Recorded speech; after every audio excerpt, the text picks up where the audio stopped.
আসসালামু আলাইকুম, কেমন আছেন সবাই? আমি নাহা রোমান থেকে বলতেছি। সবাইকে নতুন একটা ভিডিওতে সুস্বাগতম। আশা করি ভালো লাগবে ইনশাআল্লাহ। এটা হচ্ছে ঈদের দিন ভিডিও। ঈদের দিনের ভিডিও আমি ব্যস্ততার কারণে কয়েকদিন ছাড়তে পারিনি, আজকে ছাড়লাম। আর আমরা সারাদিন একটু ব্যস্ত ছিলাম বা একটু দাওয়াত খেয়ে ঈদের দিন, এরপরে বিকালে বের হয়েছিলাম। বিকালে আমরা মাত্রা গেছি। মাত্রা এই গেট থেকে শুরু করে পুরোটাই জ্যাম ছিল। আমরা বিকেলে বের হয়েছি, এই গেট পার হইতে হইতেই রাত হয়ে গেছে, অন্ধকার হয়ে গেছে, প্রায় 1 ঘন্টা লাগছে।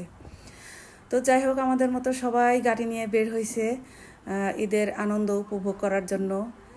আর এই যে দেখেন,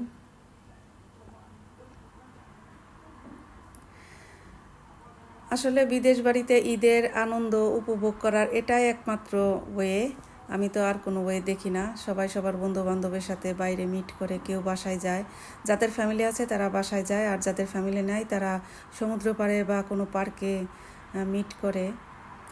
আর দেখেন, রোজার মাসে আর হচ্ছে ঈদের দিন, ঈদের সময় ওমান রাষ্ট্রটাকে কি সুন্দর করে সাজাইছে। এটা তো মাত্রা এরিয়া, অনেক সুন্দর করে সাজাইছে, পরিষ্কার পরিচ্ছন্ন সাজায় গুছায় রাখে।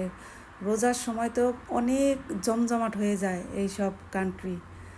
আর শপিং মলগুলোতেও খুব ছাড় থাকে, অফার থাকে, খুব সুন্দর ঝকঝকা তকতাকা করে রাখে। মানে এক কথায় রোজার মাসটা অনেক জমজমাট চলে, সবার মনের মধ্যে আলাদা একটা আনন্দ থাকে। এটা কিন্তু সমুদ্রের পাড়েই, পাশে হচ্ছে সমুদ্র। অনেক মানুষ, অনেক মানুষের ঢল। আমরা গাড়ি কোথাও পার্ক করতে পারি নাই, নামতেও পারি নাই। অনেক বাংলাদেশি, পাকিস্তানি, যারা মুসলিম আছে ব্যাচেলার, তারা এখানে আসছে ঘুরতে, ঈদের আনন্দ উপভোগ করতে। কারোর সাথে কেউ আবার ফ্যামিলির সাথে কথা বলতেছে, ফ্যামিলিকে দেখাচ্ছে, ভিডিও কলে কথা বলতেছে। আমরা গাড়িতে বসে বসে ঘুরতেছি আর দেখতেছিলাম, ভালোই লাগতেছে। এখানে আমাদের আত্মীয় স্বজন কেউ নাই, তো আমরা এভাবেই ঈদ উপভোগ করি। রান্নাবাড়া শেষ করে ফ্যামিলি নিয়ে বাইরে চলে যাই ঘোরাঘুরি করার জন্য, আনন্দ উপভোগ করার জন্য। দেখেন কি সুন্দর করে ডেকোরেশন করছে, কত লাইটিং, এক কথায় সুন্দর, অপূর্ব।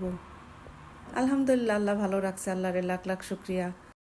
দেখেন কত মানুষের ঢল, মানে মানুষ, গিজি গিজি মানুষ, সবাই নামছে এখানে, সবাই আসছে। এটা তো এক সাইড দেখা যাচ্ছে, পাশের সাইডে আরও আছে। ভালো থাকবেন।